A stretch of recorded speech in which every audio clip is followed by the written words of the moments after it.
Hey guys, I hope everybody's having a fantastic day, whether you're watching this in the morning, in the afternoon, or in the evening. I'm glad you guys are here. Today starts kind of a new series of videos where I am going to do a collection dive. I'm going to take it one case at a time, and I'm going to break the case up into 4 videos.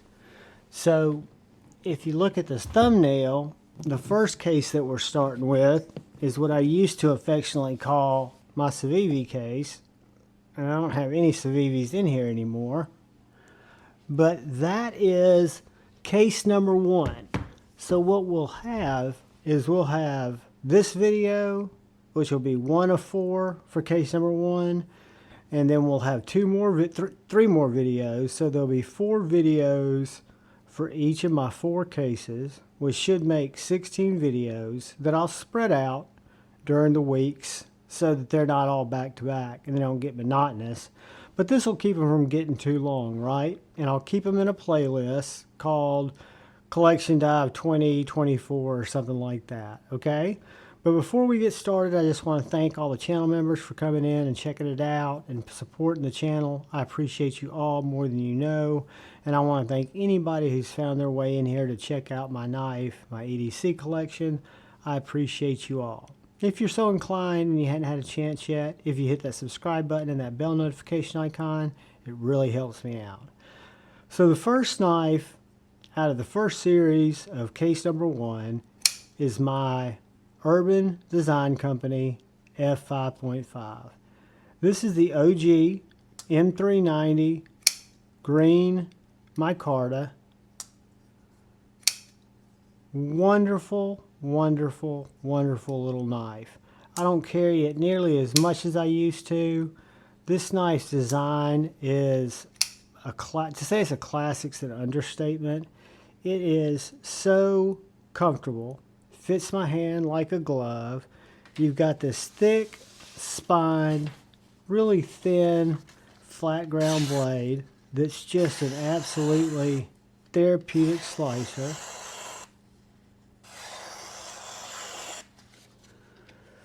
OEM by Riot. Action, liner lock, and it is absolutely dialed to perfection. It's got great thumb stud or thumb hole deployment, and you know me, I'm not a thumb flicker guy. However, this one thumb flicks just fine. The middle finger flick is money, and the detent is fantastic. The Urban EDC F5.5 has a really nice deep carry clip, nice lanyard hole, and this is the first knife in the back of my case. We're working from the back to the front, and it is the Urban Design Company F5.5. So moving on, the knife that sits next to it is my Taichung Taiwan Spyderco Smock with the Raylite titanium scales. This knife is we used to call it a reverse compression lock. After seeing what Vosti does, I like what they call it, which is a button actuated top liner lock. But basically what you have is you've got this wonderful Smock designed knife in S30V with this wicked hollow ground blade that is a cutting machine,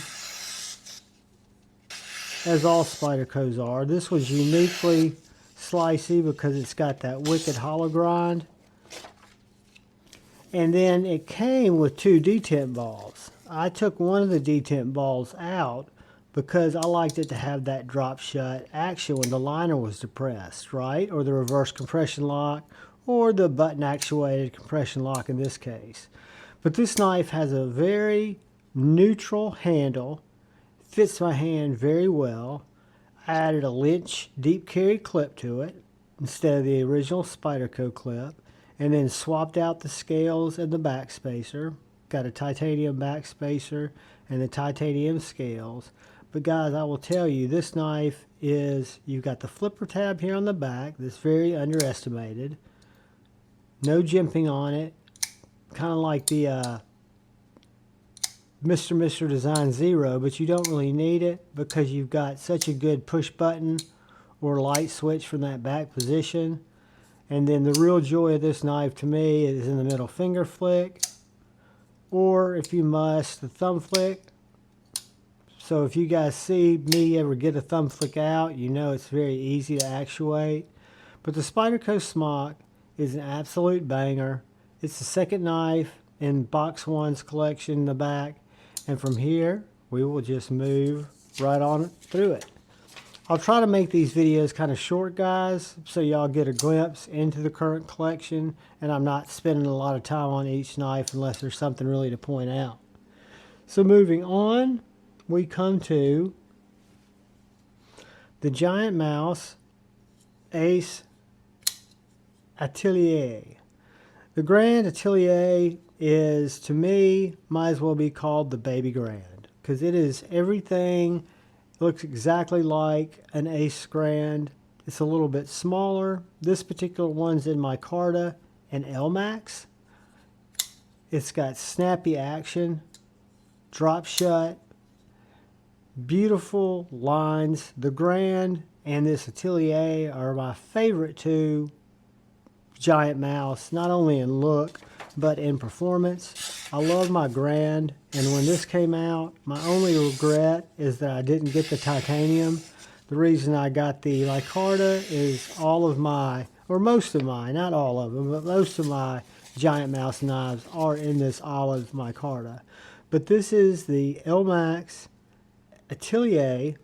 Let's give you a size idea. It's going to come in a little bit smaller than the bug out. Let's see. Yeah, it's going to come in smaller than the bug out, and it'll be larger than our mini bug out. All our American knives are in one case, so that'll probably be case number 3. I'll have to look at the thumbnails. Right real close to the size of the baby bug out, a little bit bigger than the baby bug out, but a great size knife. You've got this really nice finger rest here that gives you a good choke up point, and then you've got this harpoon with this really aggressive short run of jimping, making it just a great knife. I love the pear-shaped deployment hole on the Grands. It really makes it easy to get a hard flick in there because you can really access it wherever your finger comes into contact with it comfortably. But coming in, third knife out of case number 1, series 1, is the Ace Atelier. So moving on, we come to my cold steels. So these all kind of stay together at the back of case number 1. And we've got the Cold Steel AD15 with Satu Dave custom hollow grind with compound tip. He did a fantastic job on. This Ace, or this AD15 is one of my favorite cold steel designs. I love the scorpion lock, so much so that I am waiting for Original Goat to get some washers in that help with the off-size washers that Cold Steel uses. I've got some titanium scales ordered for this black 8015 that were ordered back in January. So I will be replacing this G10 scale with a raw titanium scale that should make this knife look really, really cool. If you get used to this knife and get used to operating this knife, it's very easy to actuate, and it's very, very fidgety. You've got the thumb stud, and then you've got this arm on the back, which is actuated by this spring here, held under a lot of tension. But all you do is you pull that back, and then the back of the blade is round. So you can literally rotate that blade around, and you'll see this close up. And then as long as you keep your hand from pushing hard against that, when you go to flick it, it pushes that back, giving it a little detent. And when it rotates around, this stop pin snaps down into that blade hole. You go to hold the knife, and you're further engaging that scorpion lock into that blade hole. And it makes for just a super, super stable Andrew Demko designed lock and probably my favorite Demco lock. Not the most fidgety, but the one that I find the most engineeringly advanced. I put an MKM clip on here. I think that's who made this clip. It's a deep carry clip, and just a fantastic knife with a fantastic grind. Moving on, we come to another cold steel that we won't spend any time on, because this is the Cold Steel 4MAX with Satou's Wicked Grind on it. This is the G10 4MAX in S35VN. Probably the biggest cold steel in my collection, but it does have Satou's grind on it. So it is super, super slicey. You'll be challenged to find a cold steel 4MAX that has so much slicing prowess, but it is a fantastic knife, overbuilt. I don't keep it in the case much. I don't carry it too much. I use it in the house. I use it out when I'm chopping on stuff sometimes, but I use it as a size comparison knife, so it's usually over on my review table. But when it's not, it lives in case number 1, and that is the Cold Steel 4MAX, the biggest cold steel in my collection. And next to it is its little brother, and its little brother is the 8010. The 8010 to me is a little bit more EDC friendly, even though it's a very, very nice full-size knife. To me, the action is more fluid. It's more drop shut. I can reverse finger flick it much easier. This uses the triad lock like the 4MAX does, which I didn't really show. But unlike a traditional back lock, when I pull this back, you'll see a hammer. You can see light through here. So this is kind of L-shaped, if you will, or 7-shaped. And you've got this little cutout here in the blade that when this comes around and locks in, you're locking up at the bottom and at the back because it's hitting it in 2 places, making this arguably one of the strongest locks, if not the strongest lock, in the modern folder game. This one does not have Satou's grind. This is just a factory edge from cold steel. S35VN, G10 handles, very, very slicey. Full-size knife, but one that's still able to be EDC. I put a Pops deep carry clip on this one so it would disappear more in my pocket. You've got these contoured G10 scales that work very, very well. And you'll just notice that it's just a wonderful, wonderful knife. It is a little big. It's bigger than what I would carry on the daily, but I still carry it quite a bit. It's just a delightful knife, especially when you're getting out and you're actually cutting, whether I'm cutting on my carving stick or chopping bamboo in the backyard or using it to work in the yard. This is a beast of a knife. Huge fan of it, and it is my second to the last cold steel. And finishing up the back row on our first Apache case. So probably the most EDCable cold steel, or definitely the most EDCable cold steel in my collection as I fail it, because this is a traditional backlock, but this is the Cold Steel American Lawman. And what you'll notice about this knife, it is much thinner than any of my other cold steels, for example, next to the 8010. But the American Lawman uses a traditional backlock. It's very drop shutty. It's on washers. Has an S35VN blade. G10 handles. Fantastic ergos. The choke up on this knife is great. The back grip is great. It's very light because you've got these G10 scales, this thin profile. You've got this DLC or coated blade. Again, S35VN. An absolute slicer, but one that would, you could beat on some logs next to a campfire. It's a hard use knife, right? A hard use knife for a cold steel, a compact package, making it a great EDC knife. This does have the factory clip. It's a little tight, but it does go in and out of pocket.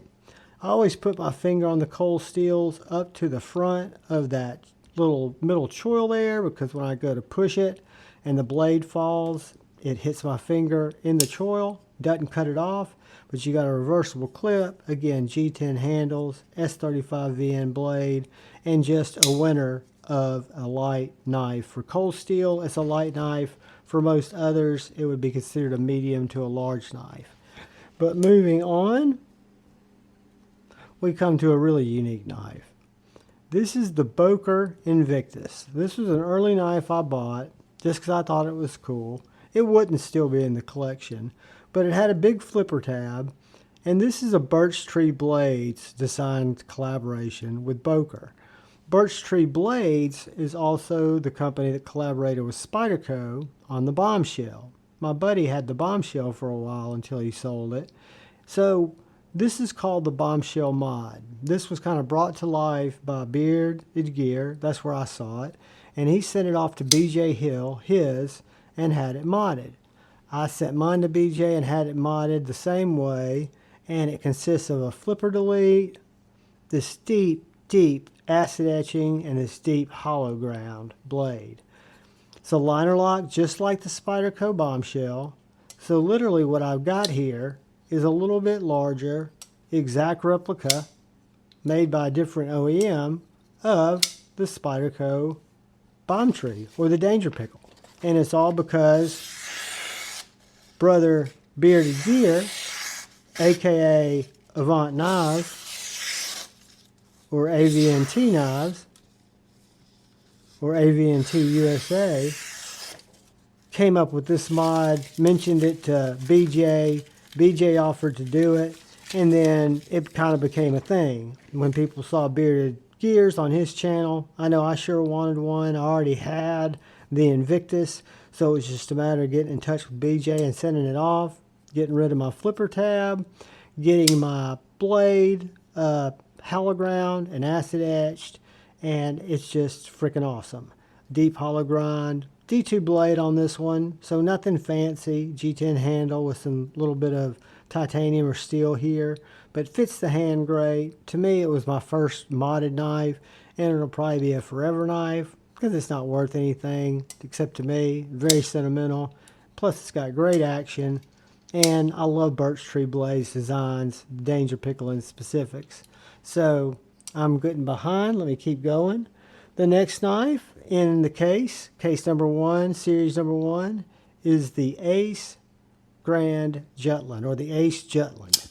This is probably one of my favorite giant mouse knives. I love the shape. It reminds me of a Benchmade tag dowel. Don't ask me why. I think it's just the shape of that Skinner looking blade. You've got this drop point LMAX blade that is just an absolute Skinner. Cuts great. I'm a big fan of LMAX. It's my Carta, like all my other giant mouse Italian made knives, except for one. And I think it comes along later in box number 1. But I love this knife. It's full size. You're going to see this is going to be closer to our PM2 size. Right around the same size as the PM2. Then I consider it the quintessential full-size gentleman's folder. Has a wire clip, really low profile, but you've got that long, deep belly blade for if you need it. Great choke up position, great jimping like all giant mouses. And this is the giant mouse. God, I just lost the name of it. Jutland. The Ace Jutland. So there we go. And moving on from there, and we're getting close to the end of the first video, we have a Ferrum Forge designed drop knife that was out of stock in most places. Amazon had it for a while. And it was one of those knives that just really interested me. I loved the look of it. I loved the fact that it was frame lock, small Ferrum Forge designed knife, flipper tab, super middle finger flick hole, fantastic ergos. You've got this front finger choil. You've got this therapeutically slicey, tall, flat ground blade. that is just absolutely to die for. You've got drop shut action and a good medium-sized knife. So moving on, in box number 1, we've got 2 more knives, and one of them is the Vero Axon. The Vero Axon, that's the folder. It's a liner lock. I love that knife. It's one of my faves. I've also got the fixed blade. The fixed blade is going to be a little bit thinner. This was going to be a little bit thicker, but you've got these micarta handles. I've also got some G10 handles that they offered, kind of in a G-Mascus pattern. You've got this really nice M390 blade. You've got this front flipper. You've got this deployment slot, which I love. I love Vero's design language. This thing is an absolute extension of my hand. It is a therapeutic slicer, both the fixed blade and the folder. OEM by Best Tech, banger of a knife, in one of my favorites, which is the dark micarta. You'll see a lot of this green, olive green micarta in my collection because I love it. But that is the Vero Axon. The last knife in episode 1 of case number 1 is the Hogue K390. The Hogue K390 I've talked about in other videos. It's probably the most affordable USA made knife in my collection. I want to say this guy you can get for about $130 in this configuration. This has an FRN handle. Hogue, as you know, is a grip company for pew-pews. So this knife feels, with the stippling here on the grip or on the handle, it feels like a grip. It absolutely is ergonomic, fits my hand like a dream. This knife's available in a drop point. It's also available in the Tanto. I got the Tanto because I'm weird like that, and I was looking for something a little different. And this knife is a Slurpee Saver Extreme. You got that really short, aggressive Tanto tip. You've got the FRN scales that feel great because it feels like a polymer grip. You've got the bar style lock that has great action. You've got a little triangular deployment hole, which I think is great. This is some of my case foam coming out. But you've got this deployment hole, which is great for this bar lock. Bar locks aren't known for having a lot of detent, so it's nice that that's positioned in a good place to get in touch with it, whether you use your thumb or you use your reverse flick. And it's also got a really interesting looking clip, but a clip that works really well going in and out of pocket. So that is the Hogue K390. We have the Vero Axon. We have the Ferrum Forge Drop Buck. We have the Ace Jutland. We have the Odd Birch Tree Blades in Boker Invictus with the BJ Hill Danger Pickle mod. We have the Cold Steel American Lawman. I'm not going to keep the rest of these out here as I roll through it. We have the Cold Steel 4MAX. We have the Cold Steel 8010.